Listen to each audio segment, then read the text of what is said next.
Bonjour à tous.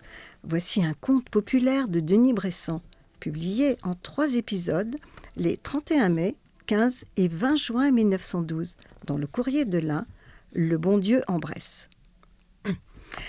Les curés parlent souvent du bon Dieu, mais jamais ils ne racontent qu'il est venu une saison faire la moisson en Bresse. Il y a bien longtemps de cela. Les gens étaient encore plus méchants et plus pervertis qu'à présent. Qu'en résultait-il ? À la fin de leur existence, ils entraient à pleine porte en enfer et au purgatoire, tandis que l'huile dorée du paradis restait fermée des semaines entières. Aussi, les anges, les saints, les archanges, chérubins et séraphins, tous les habitants du royaume des cieux, malgré leur bonheur infini, trouvaient monotone leur séjour auprès du bon Dieu. Toujours les mêmes félicités, toujours les mêmes plaisirs et distractions, toujours les mêmes figures devant les yeux, sans pouvoir jamais lier conversation avec un nouveau venu. Et lui demander des nouvelles de l'autre monde. Quel était le régime qui déprimait les esprits célestes les plus fortement trempés ?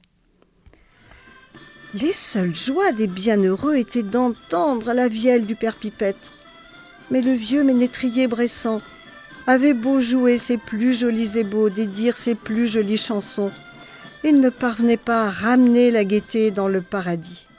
L'ennui y était tellement profond et général qu'il finit par gagner le bon Dieu lui-même. Alors, le Père éternel, après avoir bâillé à plusieurs reprises et s'être longuement étiré, passa la main sur sa longue barbe blanche et s'écria « Si cela continue, qu'allons-nous devenir ?» Ces paroles furent accueillies par des soupirs prolongés, et beaucoup de jeunes saintes ne purent retenir leurs larmes. Alors, le père Pipette s'approcha humblement du bon Dieu et dit « Seigneur, voudriez-vous me permettre de dire un mot ?»« Parlez, père Pipette, je vous écoute. »« Eh bien, Seigneur, on ne peut pas être plus heureux qu'au paradis, c'est bien sûr. Cependant, en Bresse. »« En Bresse ?»« Mais oui, Seigneur, en Bresse. On mange de bons mâts de fin, des pognons esquis, et des poulardes blanches comme du lait, sans parler des gaudes, des fromages blancs et des camions. »« Des camions ?» murmurèrent les anges et les saints. « Ah, vous ne savez pas ce que c'est qu'un camion, vous autres ? Un camion est un plat tout bressant. Il se compose d'un fromage blanc délayé avec de la crème, du sel, du poivre, une gousse d'ail et un peu de fines herbes. C'est ça qui vous ravigote quand il fait chaud comme à présent. » Et, ajouta le père Pipette, en Bresse, on est sans doute en pleine moisson et on ne va pas tarder à faire la revole. C'est là qu'on s'amuse. Le père Pipette n'eut pas besoin d'en dire davantage. Le bon Dieu tira Saint-Pierre à part et lui souffla à l'oreille. « Puisqu'il ne vient plus personne et qu'il n'y a rien à faire ici, allons faire un tour sur la terre pour voir ce qui s'y passe. Peut-être trouverons-nous quelques distractions nouvelles pour nos pensionnaires. Accroche ta clé derrière la porte et viens avec moi. » Je vous laisse à penser avec quelle joie Saint-Pierre accueillit ces propositions et mit les pieds hors du paradis pour accompagner son divin maître. Les 2 voyageurs célestes, tenant compte des paroles du joueur de vielle, atterrirent dans les environs de Saint-Trévier-de-Courte. On était au milieu de juillet.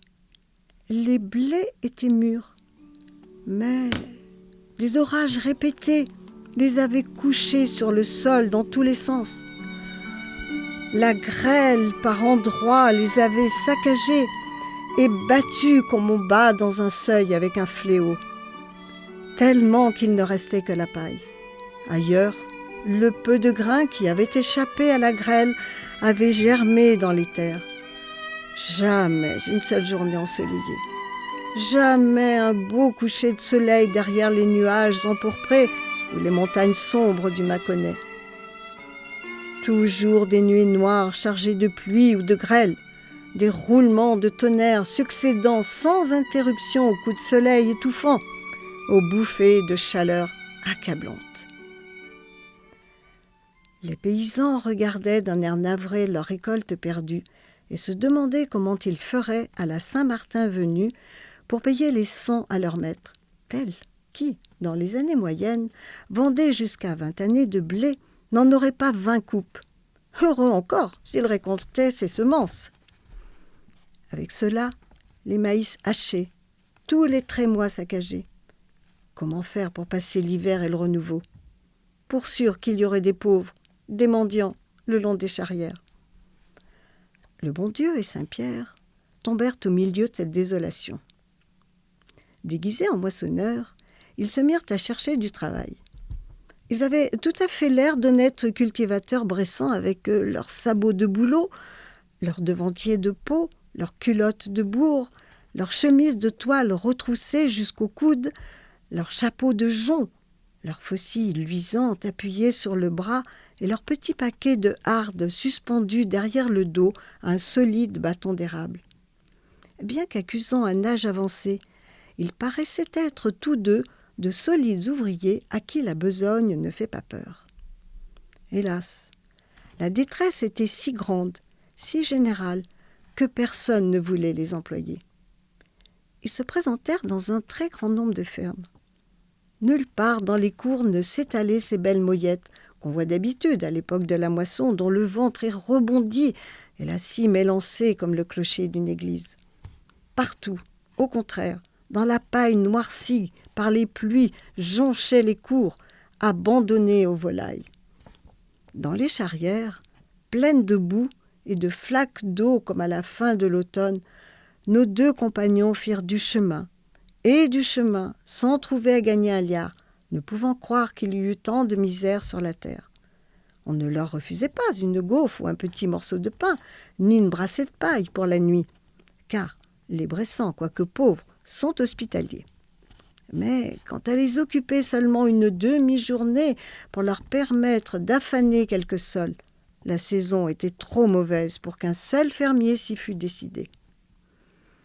Le bon Dieu et Saint-Pierre, à force de marcher de ferme en ferme, arrivèrent ainsi à Jaillat et crurent un moment qu'ils ne pourraient pas s'arracher des bouts légendaires de cette commune où Henri IV, dit-on, resta embourbé.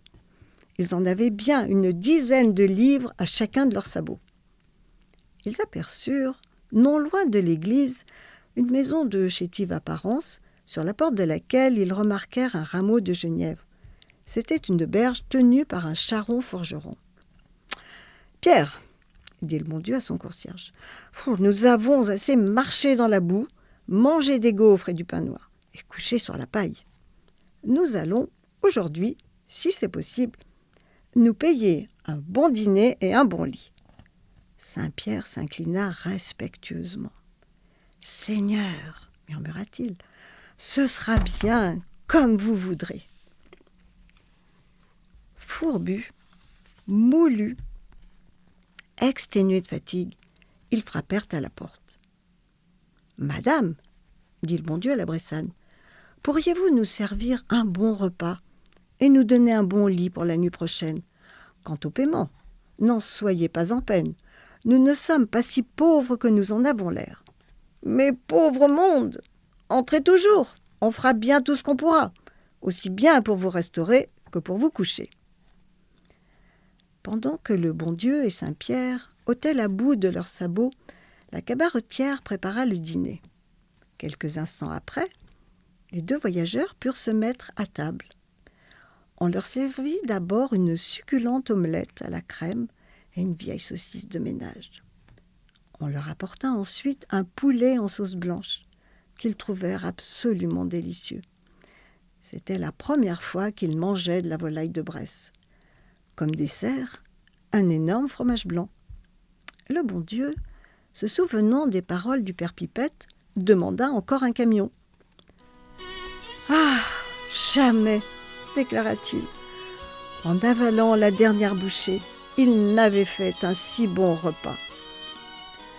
Au souper, après qu'ils eurent avalé chacun une grosse assiété de gaude, ils se régalèrent avec des gaufres de froment croustillantes, des mâtes fins, minces, dorées, le tout arrosé d'un petit vin blanc exquis. Le bon Dieu et Saint-Pierre ne s'étaient jamais trouvés à pareil festin. Retrouvons-nous le mois prochain. pour la suite de ce conte. Pour l'instant, merci à Jimmy qui a calé tous les accompagnements musicaux. Au revoir.